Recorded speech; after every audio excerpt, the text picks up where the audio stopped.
In the Himalayas, where the air is thin and the winds are harsh, on the unforgiving slopes of Mount Everest, a story of human strength and tragedy played out.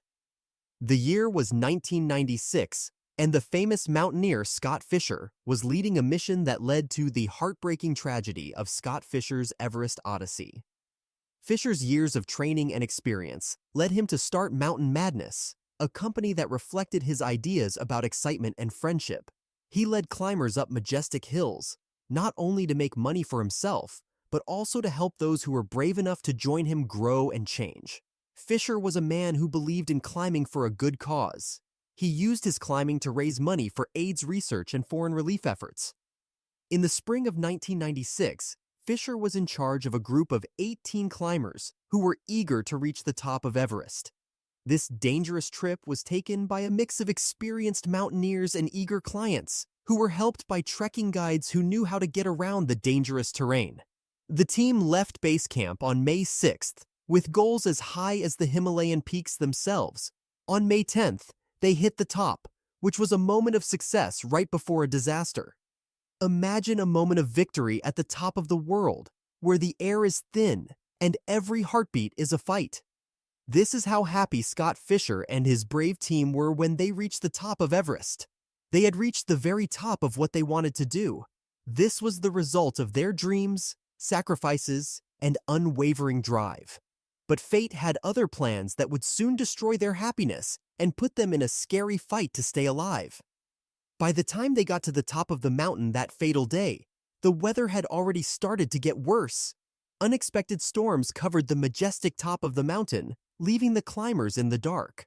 The peak, which is usually where hard work and bravery pay off, was now a place where people had to fight against the power of nature. Winds that never let up howled and tore at the climbers' determination. The air got thinner, the temperature dropped, and it got much harder to see. In this crazy situation, the hikers had to make a hard choice: go back down or face the fury of the storm.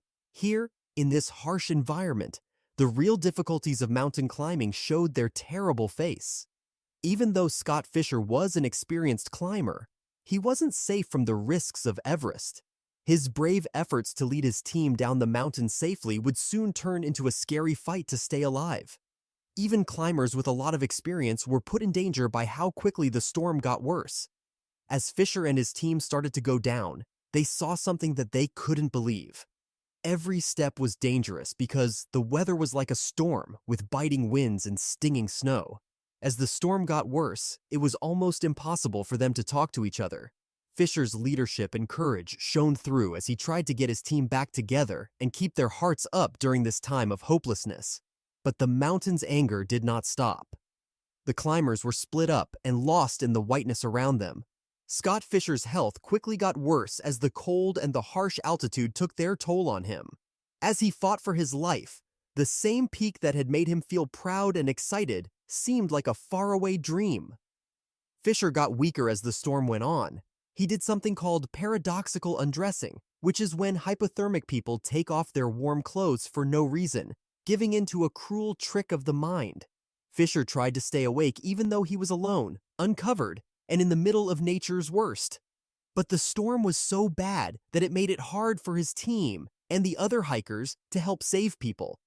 Even though they were very determined, they couldn't beat the forces of nature. Fischer's fight went on all night. He was a lone fighter fighting against all odds. But the mountain didn't care what people did, so it held him in its icy grasp. When the storm finally stopped, Sherpas tried hard to get to Fischer, but it was too late. Scott Fischer's journey on Everest came to a sad end on May 11th, 1996. When the storm ended, it left a trail of people trying to deal with how bad the tragedy was. Scott Fischer was a symbol of bravery and adventure, but the land he was trying to master took him. His death sent shockwaves through the climbing community. It was a scary reminder of Everest's unstoppable power and how fragile life is in its shadow. Scott Fischer's memory lives on in the stories of his adventures and in the hearts of people who know that the mountains are both a place to dream and a place to remember how small we are. It's about finding our limits, testing our strengths, and always trying to get better.